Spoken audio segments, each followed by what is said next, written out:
have a discipline. Don't quite like saying that. Your mic's you from the sidelines, you're literally kind of just below the picture. You don't talk this for I have, but yeah, no, citizens never complain. You'll be fine. There's almost no, it's so big that you'll be fine.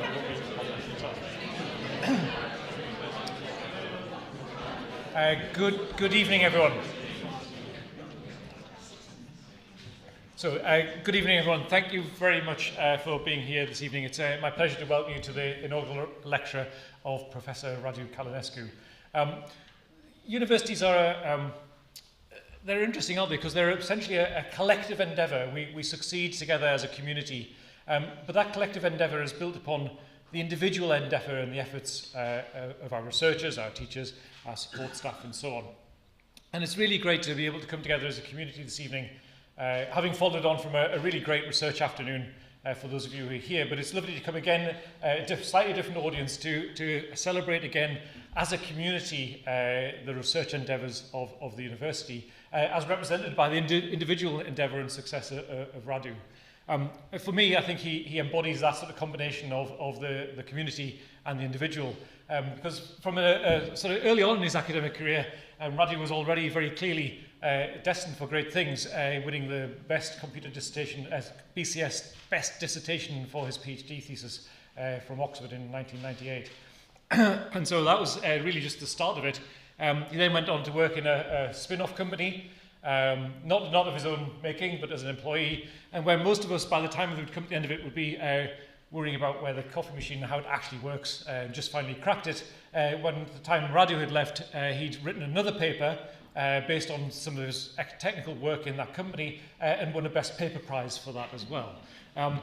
So clearly continued to be very successful, and then went on to be a lecturer at Aston University, where we're looking forward to welcoming one of his colleagues from Aston shortly joining us in a couple of weeks, Roberto Materi, and also and then joined us 2012, I believe, here in the University of York.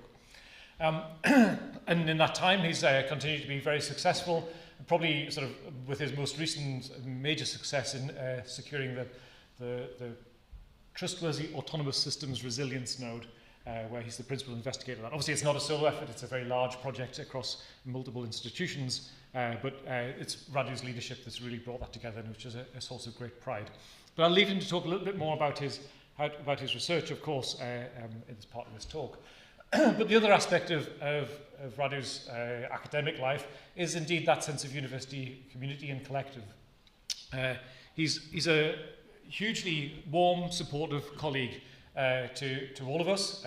I've never had to ask him to do anything and it's been like too much of a problem. It's always like, well, I'll see what I can do, I'll try and fit it in. And he will do that even more so. He's very good to staff, but he'll do that even more so for his students, who he's collected all sorts of students for various reasons over the years. Some hadn't been planned as students that he would supervise, but nonetheless he's taken them on, nurtured them, and they've really appreciated his support throughout. Not surprisingly, leading to his nomination for, I think, achievement of Best Supervisor Award last year. So it is with that warmth that he deals with all students, and it's a real signature of his time here in the University of York and in the department. So I think it's really good that tonight we are celebrating Radu's individual success, but also recognising his collective support for the community of the department. And it gives me great pleasure to introduce you to this lecture, and I'm very much looking forward to it. Radu.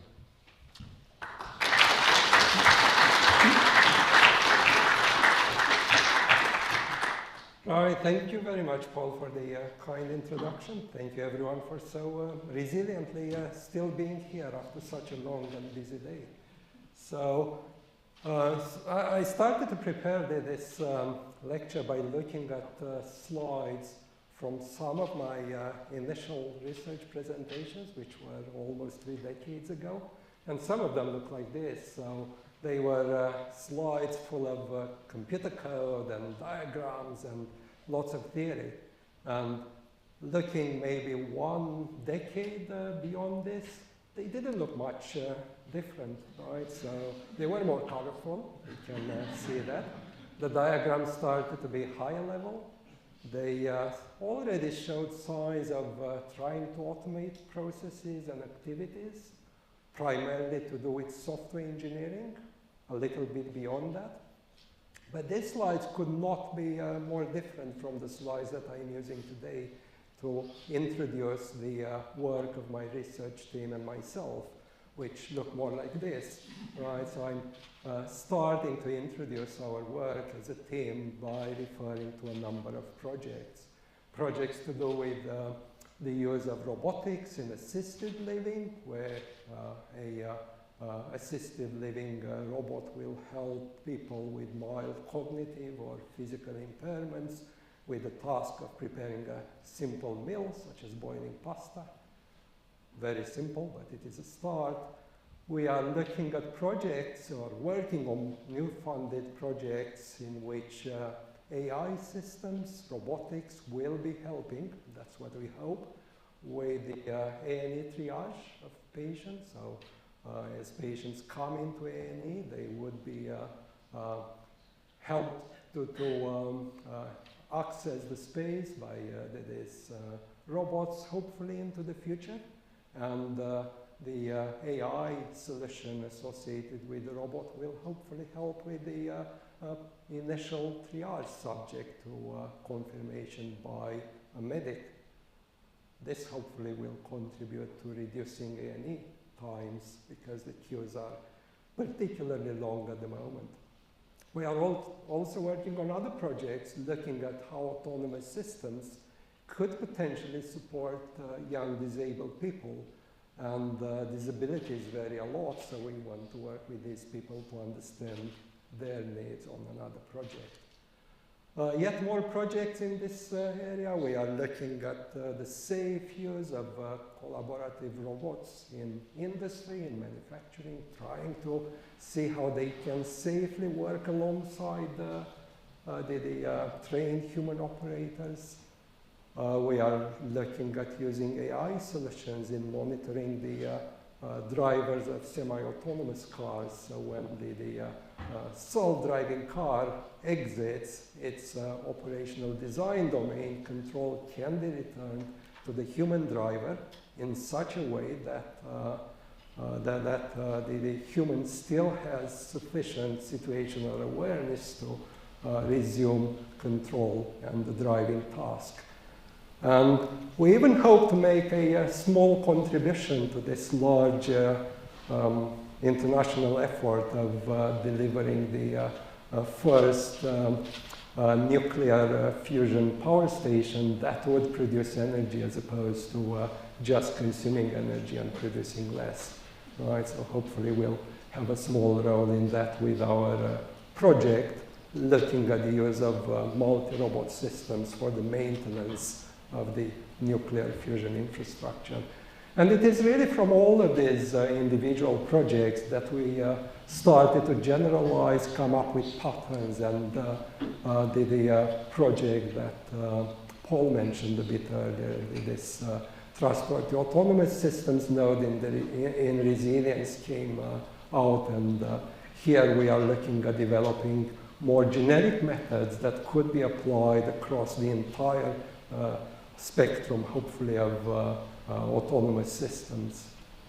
But it is not only research, and I'm pleased to say that. So I don't know if any of my students doing this group project with me this year are in the room, but the topic of the project that we are doing this year with our final year MH students is also from this area.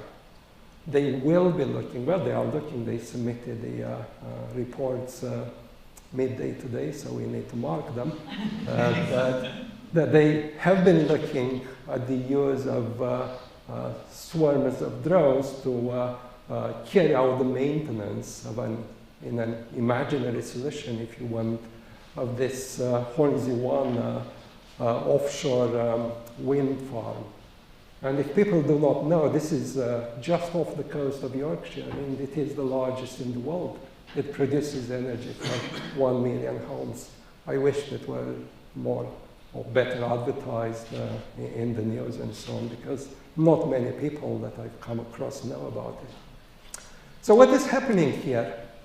What is happening here is that we have this vision, right, that autonomous systems, whether embedded into robotic platforms or just software AI components, will be able to deliver services and carry out tasks that are beneficial to society.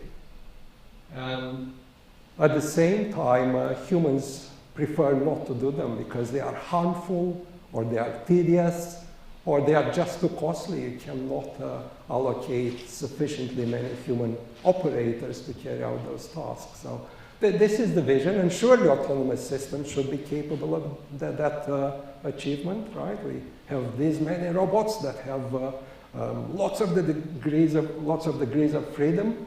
They can move and rotate their arms in more ways than human arms can.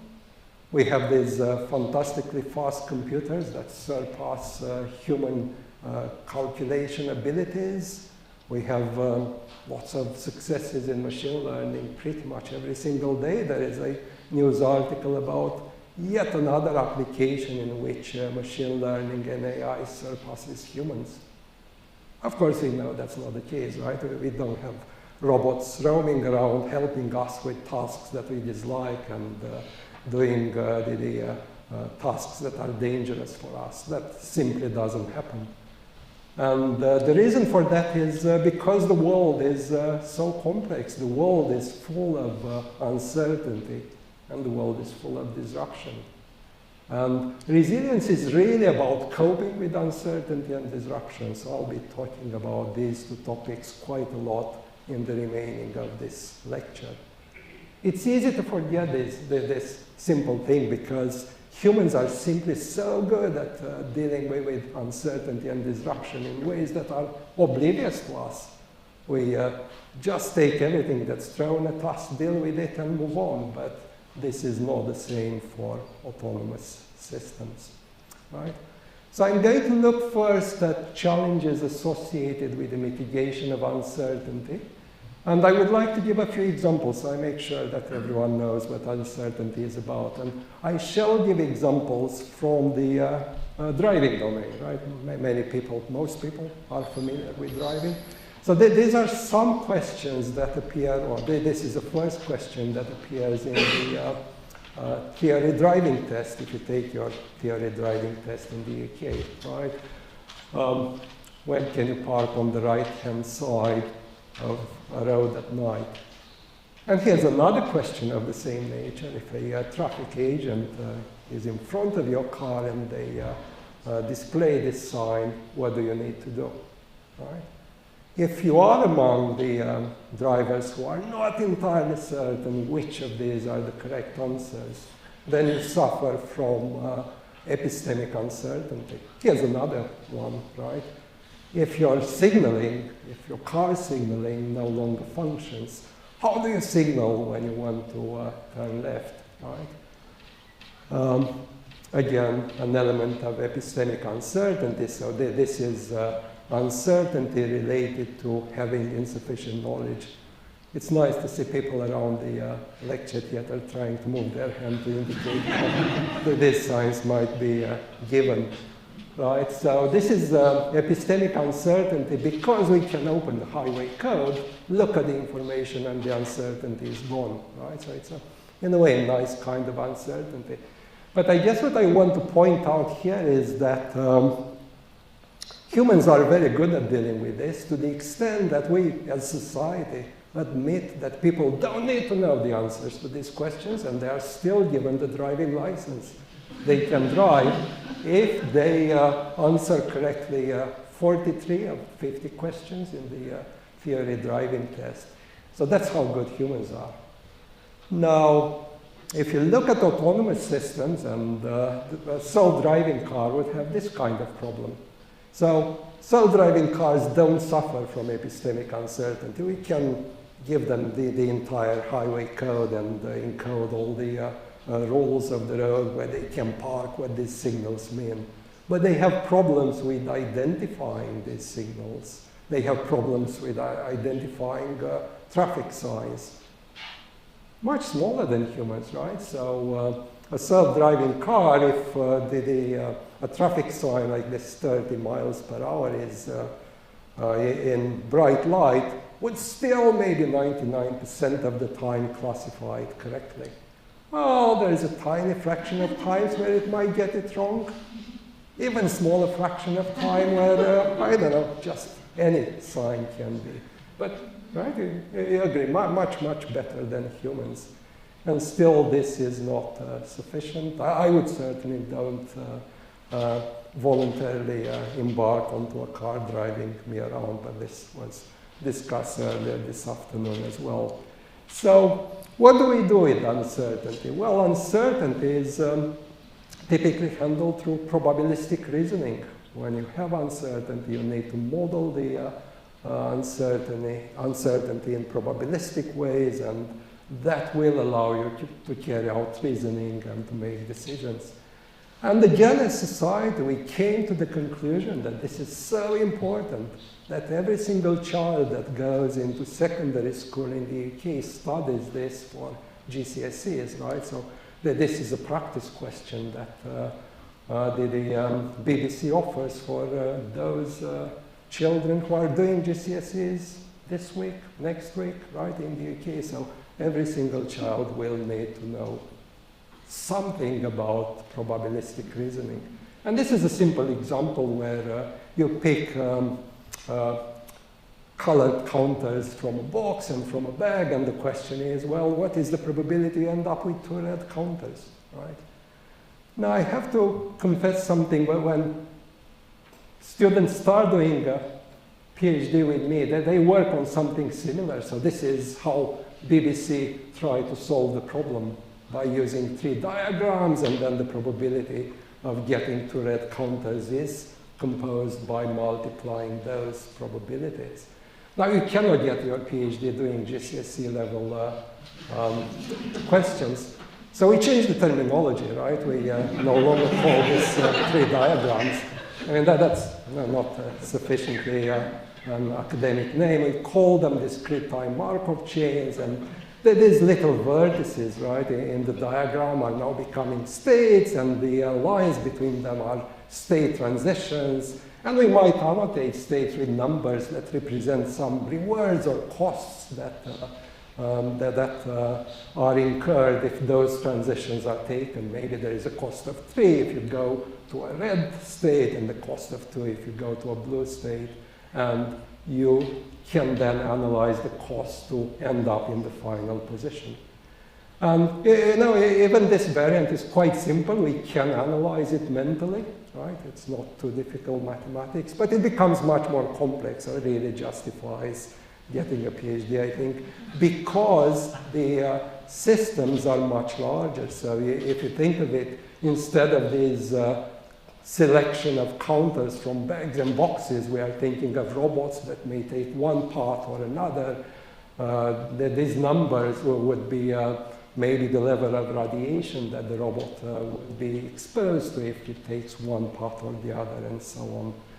But even with this complication, even with the fact that, as I'm trying to show in the bottom left corner for you, you might need to do a cycle, a retry.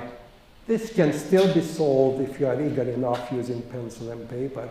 It's really when all of these come together that you should be giving up and using a theoretical approach called probabilistic model checking, and computers that run tools which implement those algorithms. And I'm not going to insist on that too much, but there are a few challenges that I want to bring to your attention, and these are associated with questions about the use of these models and of these types of analysis in the design, in the operation of autonomous systems. And these are the usual questions for any models. How do you ensure that they are sufficiently accurate? How do you analyze models that are starting to become very large? And what if the probabilities are estimates, right? How do you get the probabilities right? Is that invalidating the result of the analysis? How can you actually synthesize these models so you don't have always a human that assembles the model verifies it and hopes for the best, right? You would like to give the requirements to some sort of automated process that generates models for you. And it is this kind of questions that my team and I have been addressing for a period of time. And we looked at a large number of models and large number of solutions for these questions. How can you refine these models that you operate based on real-world observations of the system to analyze, to verify? We came up with a new theoretical framework in which, instead of probabilities, we actually use confidence intervals. The more data you have, the narrower these confidence intervals will be, the more accurate the analysis will end up being. We learn probabilities from observations of the real-world system, from prior knowledge when that exists. We develop solutions that resemble a bit the way in which humans operate. If I'm uncertain about something, I'm not going to rush into making decisions, but rather I would acquire more observations. And I don't want to acquire more observations about the world as a whole, but only about those parts of the world that are of interest to me. So that's something we did. We started to use parametric models for the analysis because those give us algebraic expressions for properties of interest. Things such as x plus y, which is very useful because then you can analyze sensitivity of your autonomous system to variations in x and y. And we looked at multiple synthesis methods, many inspired from biological processes, and we looked at synthesizing solutions that are robust to estimation errors. It's of no use to me, or really to an autonomous system, if I come up with a solution for the root of a robot that is fantastically performant or consumes very little energy, if that solution depends on everything in the model being perfect. I much prefer a slightly suboptimal solution that is robust to estimation errors. And we looked at quantifying and taking that information into account, the uncertainty associated with machine learning perception when we synthesize controllers for autonomous systems. And this was a lot of work, actually. I only managed to fit it on a slide, but it took many years of PhD work. I think 4 or 5 PhD theses were produced out of it, several grants, several postdoctoral researchers were funded to do this. So a quick estimate that I came up with is that perhaps 25 years of research time went into what I'm trying to summarize on this slide. But of course, uncertainty is only one part of the challenge that is faced by autonomous systems in their resilience. Yet another part is disruption. And disruption is very much about that those changes in the world that invalidate the models with which autonomous agents operate and on the basis of which they make decisions, right? This could be humans as well as autonomous systems. And again, I'll give you a couple of examples from the world of driving. And this is footage recorded by roadside cameras during the large tsunami that affected Japan in 2021. And you can already see highlighted at the back the tsunami wave coming towards the road. So look at what the humans driving are doing. So this is invalidating, right, the model that you have about the world. We don't usually expect a tsunami wave to come at us as we drive down the road. And again, coming back to the self-driving cars, so this is a Tesla Model 3 driving autonomously on a motorway in Taiwan. And in the background, there is a overturned truck, right? So here's the Tesla car driving towards that truck. Again, a disruption in the world. So I'm happy to say that no one was hurt in this incident. If you spotted at the very end, just before the car hit the overturned truck, there was an emergency brake that the Tesla car executed, so that there is some smoke coming from the tires if you look carefully. So this is disruption, and this is what we want to cope with. To cope with disruption, autonomous systems really must be designed in some way, right, or to withstand it, or otherwise to mitigate it through adaptation. Ideally before it happens, but if necessary, when the disruption happens, you want to have a graceful degradation and then to resume normal operation. So this is the challenge we are facing with. And really, as before, when we looked in the research of my team at a number of challenges, maybe summarized by these questions, right? How can we detect or predict disruptions, whether they are gradual or maybe they are sudden? Both types are encountered in the real world, so in order to be resilient, you need to cope with both. How can you update the models underpinning this probabilistic reasoning that I recommended?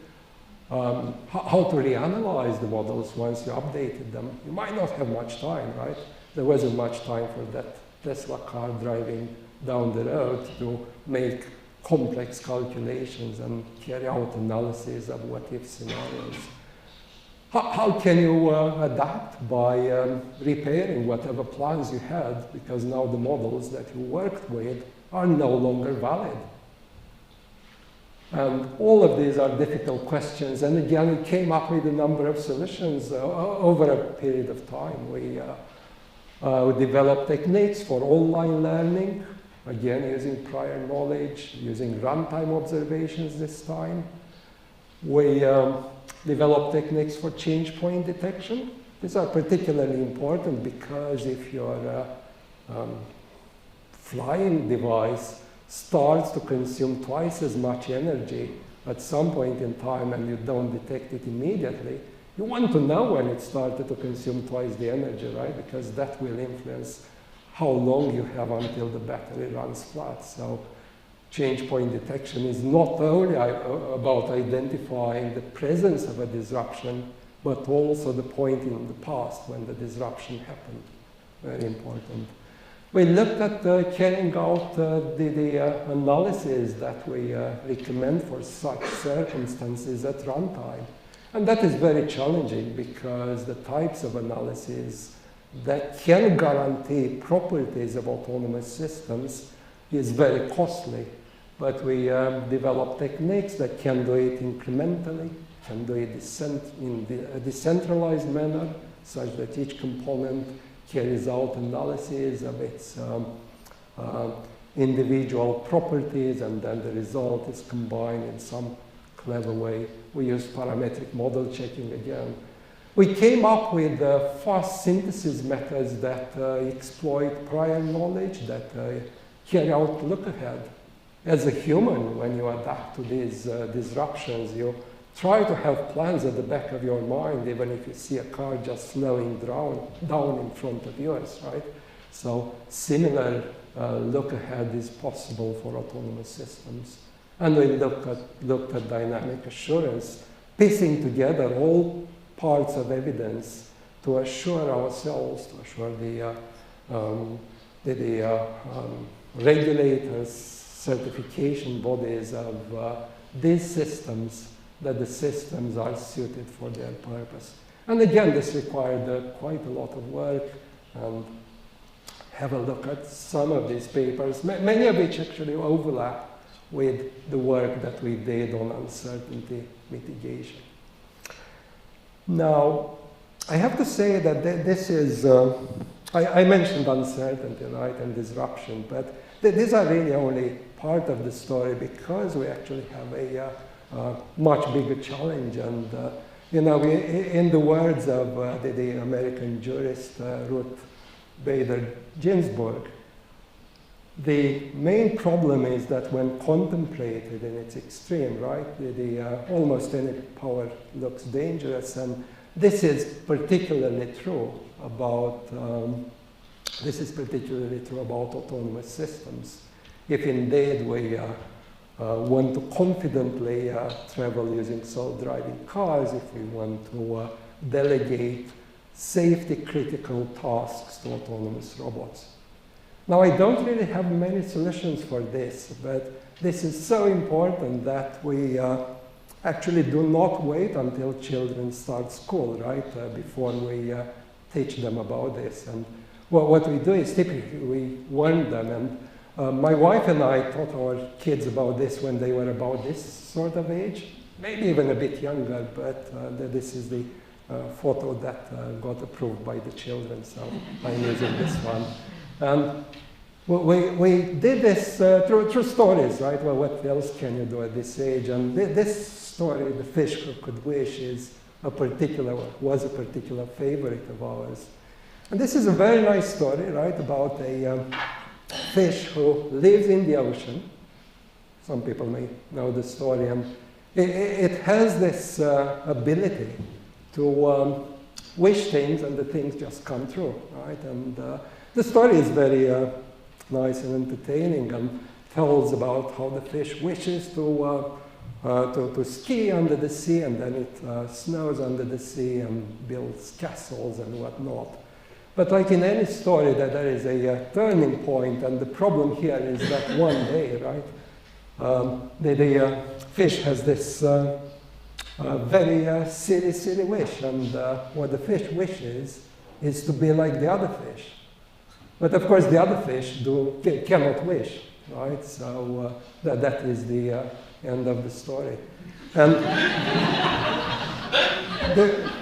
this is a much harsher story, right, than the stories where you have a genie coming out of the bottle and there are 3 wishes, and the last wish is for a good reason each time, that the world is restored to its original state, right?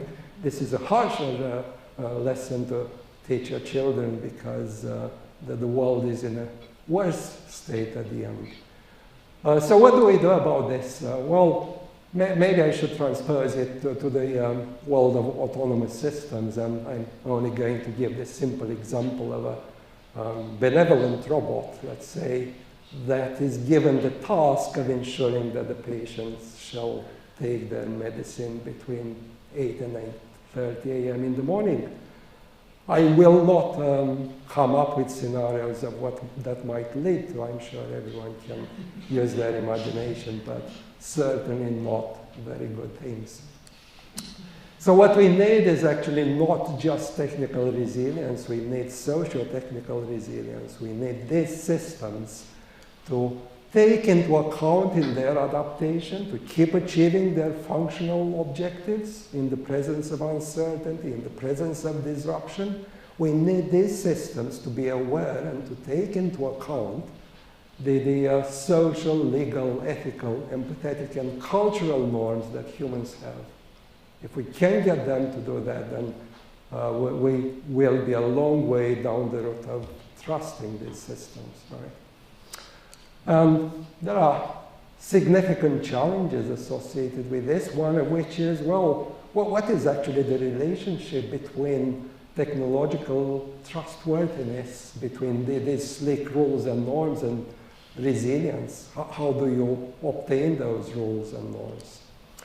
There are questions around how should you be able to elicit those rules? How can you then encode them in the sort of mathematical notation that allows one to carry out analysis?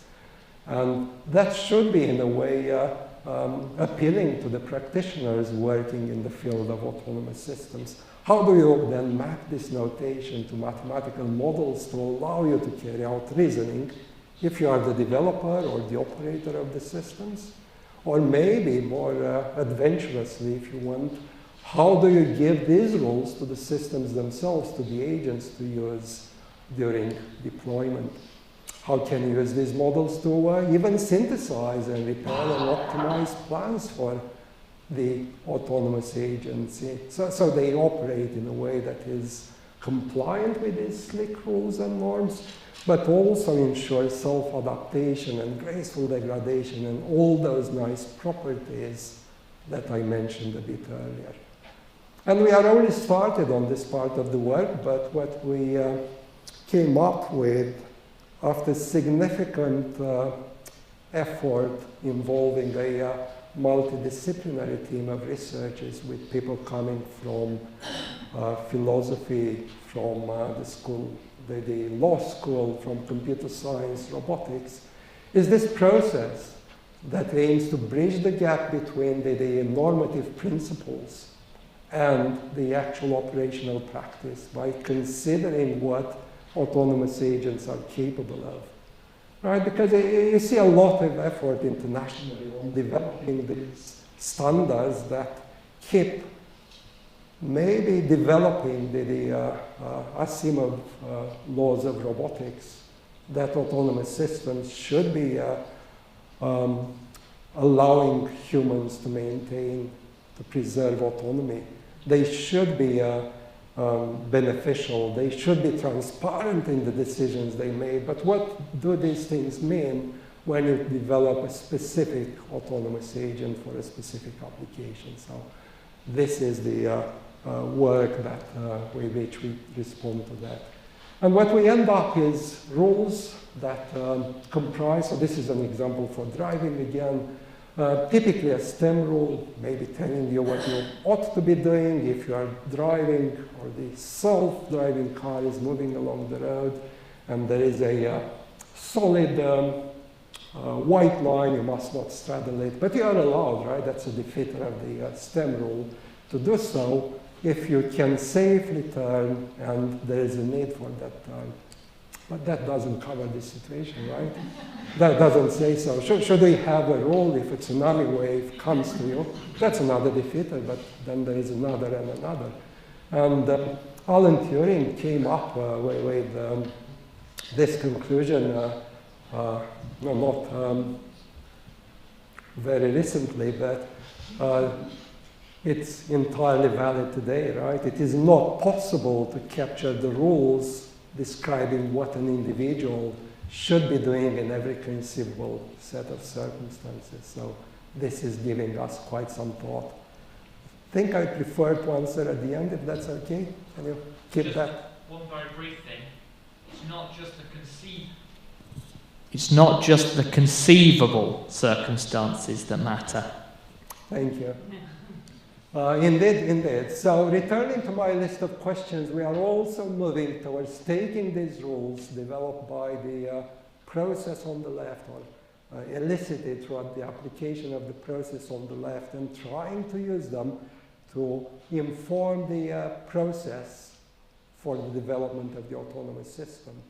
We want to be able to encode them into a language that is sufficiently constrained and accurate and precise that it allows us to identify if there are any violations or any conflicts, if you want, across these rules, to find out whether any rules are superfluous.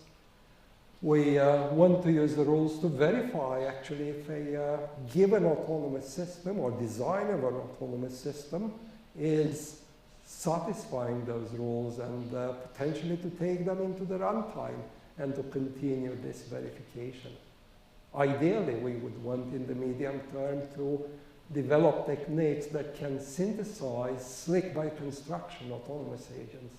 Wouldn't that be nice to have a slick robot that is compliant with our social and legal and ethical, empathetic, cultural rules by default?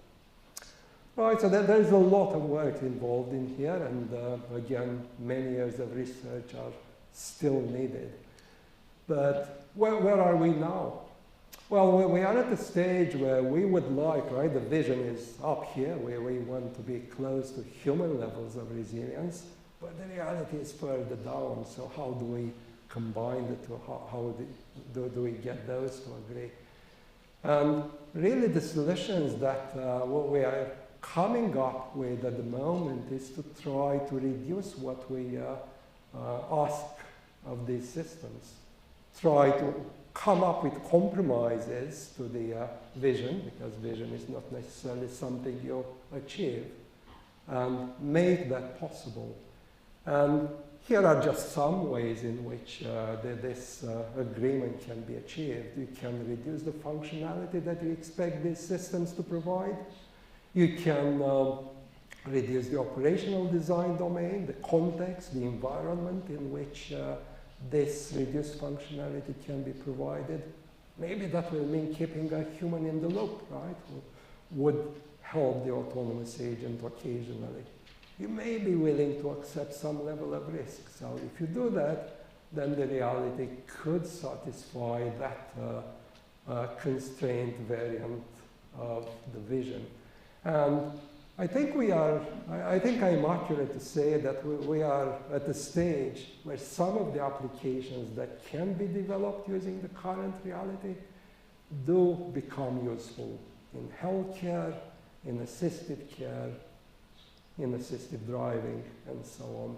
But of course, going into the future, there is a hope that this research effort put into addressing the challenges I enumerated would lead to higher levels of resilience for autonomous agents, and therefore to more useful applications with less compromise on the vision. Okay. As I said, this is massive work, and I already described, I don't know, in excess of 50 years of work, and I'm quite old, but not that old. And the reason I managed to do it is because this has been a joint effort, and it is an ongoing effort. And many, many people, PhD students and postdoctoral researchers and collaborators helped with it.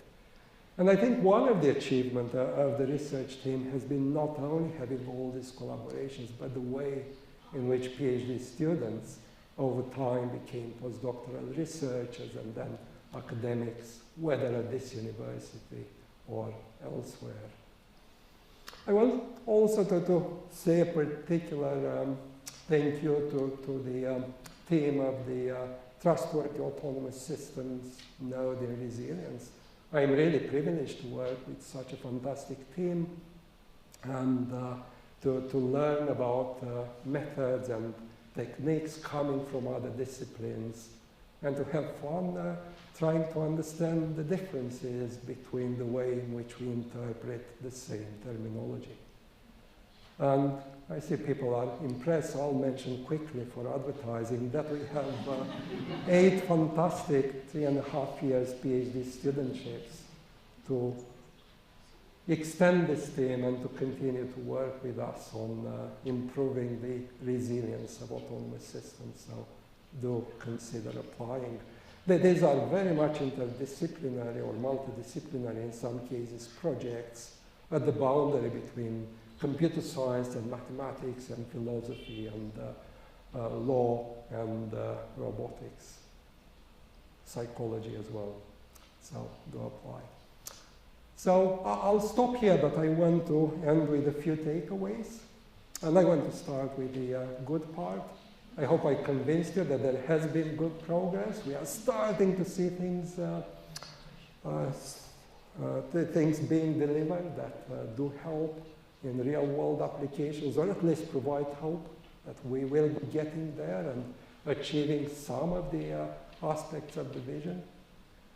But really, there is a better part, and we are still a long journey. There is still a long journey ahead. And I'm not saying this lightly, okay? So we actually need this long journey to be able to get things right before these systems are deployed in anger, because they can really hurt us. So this is very important. And of course, it's also important because my PhD students, whom I'm seeing at the back of the room, still need to have research to do. So I can assure you there is plenty of research to do until you retire and beyond. But believe it or not, there is an even better part. Right? So this has nothing to do with my team's research, but it's more a sort of reflection and realization and a byproduct that replicates findings that many others have had before. And This part is that humans are incredibly resilient. It doesn't matter whether we are young or old or disabled, we are resilient across so many levels, right? That there is resilience built into our bodies in the way in which cells fight disease. There is resilience in the organs, in the way in which they repair and regenerate after accidents and so on. And we are also obviously resilient at this level that, unlike the previous one I mentioned, we are fully aware of at the level of making decisions to cope with disruptions thrown at us, many of which, as you mentioned correctly, are unforeseen. That they are not anticipated disruptions. Some of them are unforeseeable, so that's even harder. And of course, there is a higher level of resilience at the level of societies, at the level of ecosystems that we are also rather oblivious to, that there would be sciences that study those, and they use hypotheses, but even there we just scratch the surface. So the question is, how can we aim to get the autonomous agents to that state of resilience? Well, obviously that is not really possible, and we are not going to get to those levels or anywhere close to them anytime soon.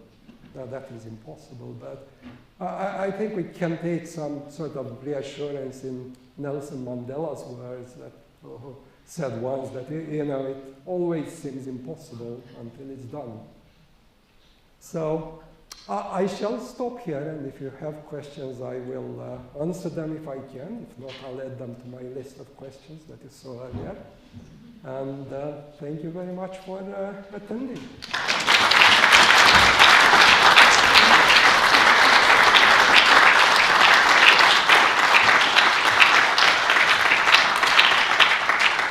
Thank you very much, Radu. We do have time for questions. Could I ask that you wait until the mic reaches you so that for the people who are listening online, they actually can hear what's being asked. Any questions? Ian and then Nick. And then Mike. I think I got there first. Radu, thank you very much. That was a really, really interesting talk. Very valuable indeed. Can I just say that the SSE has been doing a bit of work on resilience, and I think it's a fascinating subject because there are so many things to do with unknowns. And basically, it's trying to deal with that unknown factor. Donald Rumsfeld's different types of unknown. You can go through it, and, we have to make systems more robust, resilient, tougher, and more general, I think, to cope with these sort of events. And I think, people talk about black swan events as the really unknowable and severe events. And I think the flood video you showed was kind of perhaps an example of that. But I think we do need a sea change, I would say, in our opinion.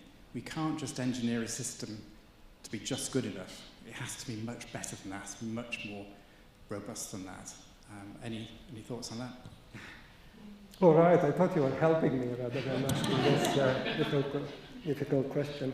I think I tried to answer that when I had my diagram showing that we need to relax what we expect from the vision.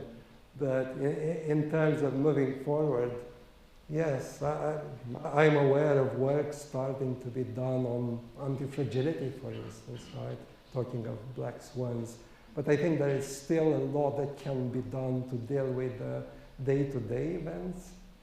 That there was discussion in this room earlier today about the need to perhaps accept the cost of having to instrument the roads more in order to introduce self-driving cars if we believe that that is important to society. So the ways to go about it, I think, are still to start with these stepping stones, ensuring that we still end up from the beginning with something that is sufficiently useful to give us the incentive to carry on with the research. Not sure if that's answering your question. Some of it. Oh, okay, just come back quickly. I think the issue is that obviously commercial pressures will tend to produce systems which are just good enough for their day-to-day function, and they won't like to foresee unknowns coming along, because it's expensive to engineer. is what I'm saying. Yes, we might have a winter or two of autonomous systems. Ian, a question, then Nick, I think. Yes, so for the second time today, I'm going to try something from years and years ago. I'm going to try and ask the famous professor an intelligent question after a couple of drinks. So, one of the tricks possibly is to cast a theory, to create a hypothesis in all this uncertainty with this data that's got errors in, etc., and the difficult context environment, etc., that you have a good chance of trying to prove and give good statistical evidence, and you've got a chance of doing. Have you thought about how you cast the problem so that given the situation you're in, you've got a chance of getting that trustworthy result you're seeking that's resilient, etc.? Because part of it is the question, part of it is how you answer it. Well, we certainly started work on starting from questions and carrying out acquisition of additional data to support the hypothesis that we have, that the agent would meet its goals, for instance, and then we have the ability to identify the sources of data that would be relevant to answering that question, if that's something in the direction you asked. Well, part of it might be how do you define the goals so that you've got a chance of proving them? Because you can obviously kind of have a very high goal, and then at some point you lower the goal slightly, and then you say, now I can, with a high level of confidence, I can satisfy that goal. And part of the trick is to work out what the right goal is, given where you are. That's kind of a question. So typically the research community more broadly would be defining levels of graceful degradation, and you would move between those levels depending on how much information you have, and indeed by the disruptions that come your way. And those are typically predefined, not very much the way in which humans operate, right, where we create these gracefully degraded goals on the fly. We are not there yet. But happy to work on that if you have time. Thanks for the talk. It's really, really good talk. Thank you. I really enjoyed it. What was really interested in was when you said humans are incredibly resilient, and I can remember reading somewhere that humans have some very basic fears like falling from heights and sudden loud noises and that kind of thing, and whatever they're doing, if those kind of things happen, then they stop doing whatever they're doing in intent, emergency action or whatever. So I was just wondering, from the point of view of bio-inspired resilience, is there any work in that, or is that kind of just built into your systems somehow, sort of, I don't know, just some fundamental things that are, really high priority? I think we involuntarily learn from how humans maintain and develop resilience. I'm not necessarily aware of specific efforts to take resilience of autonomous systems in that direction. Maybe there is preliminary work, as I mentioned a bit earlier, on anti-fragility, trying to expose the system to these small disruptions to get the system to learn from them and to develop new ways of handling them that it then remembers and applies as needed. But no, I don't think we are quite there yet. Thank you. Susan, I think you had a question.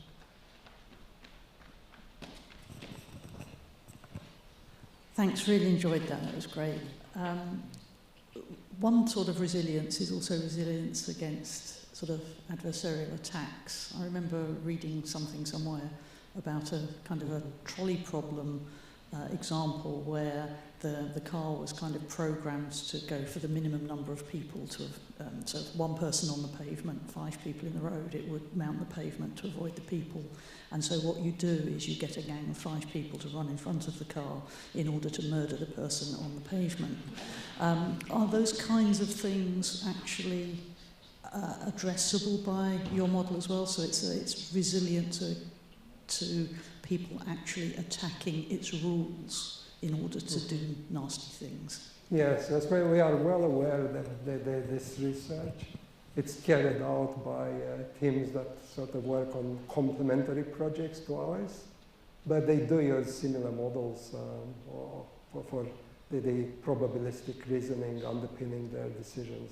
So we are not working on this ourselves, but the models and the sort of theoretical framework that we propose would be able to cope with them, I would expect, but that's a hypothesis. So maybe the next topic of a PhD project. I was enthralled listening to the discussion about sleek, where you're trying to now build in social aspects. And maybe this goes back to the resilience you talk about humans. If I go to another country, I have to be careful to learn the social norms and adapt my behaviors in that way. Can you see a point in time where these autonomous systems could self-learn in that way and adapt to new situations that find themselves in a different country, a different social environment? I think that is possible to some extent. Reinforcement learning does precisely that, right? You would react in response to what kind of rewards, which might be in terms of how the other individuals within a new society interact with you. But having this developed in the direction you mentioned to a sufficient level of effectiveness, I don't think that's anywhere soon, coming anywhere soon. I suppose something that I'm often telling my PhD students is if you do have the domain knowledge, then don't try to learn from scratch, because it's inefficient of sending a robot in a different country.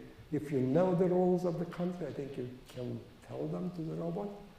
But there are situations where such learning would be highly beneficial, and we are encountering some of them in our discussion with project partners. For instance, the UK Atomic Energy Authority is collaborating in a large international project to deal with the aftermath of the tsunami that I showed earlier, where they are trying to go into the Fukushima power plant and to identify the problems there and to see how they can cope with disruption and uncertainty that is compounded by the presence of seawater and sand and lack of visibility and radioactivity and so on.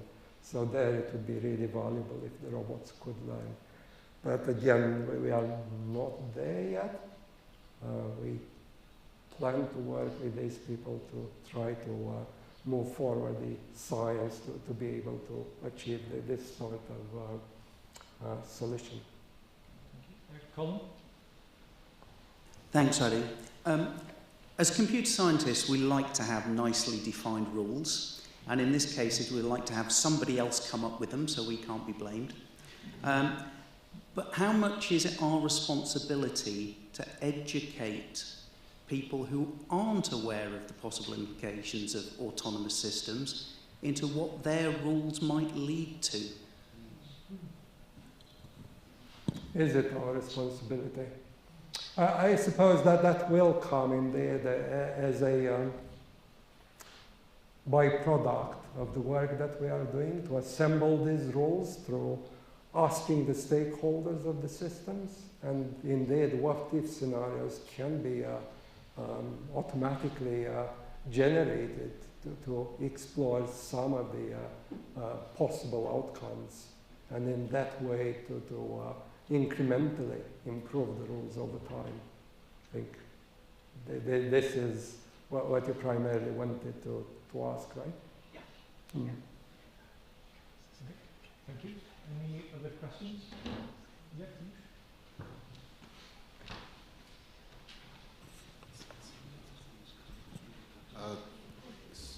So as a human, we are not perfect. Millions of people lose their life every year in road accidents.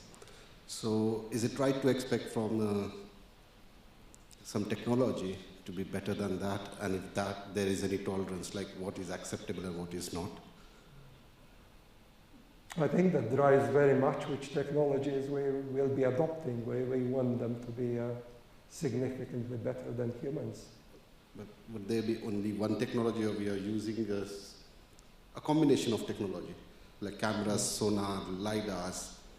So who to blame, or what is the probability that those systems will perform better than human?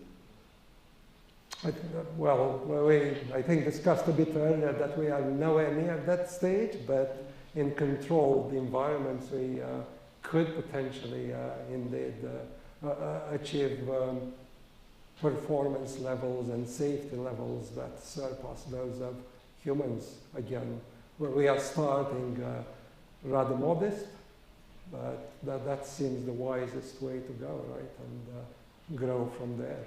So initially that there might be certain circumstances, like already mandated by international regulations on the use of self-driving cars in very constrained scenarios for lane keeping, for instance, and so on. Thank you. Okay. Any last question? Just at time. In which case, thank you very much for your kind attention. Thank you again, Radu, for a really fascinating and illuminating talk, and all the work that you and your team that have gone into it. It's incredibly impressive. So well done. Thank you.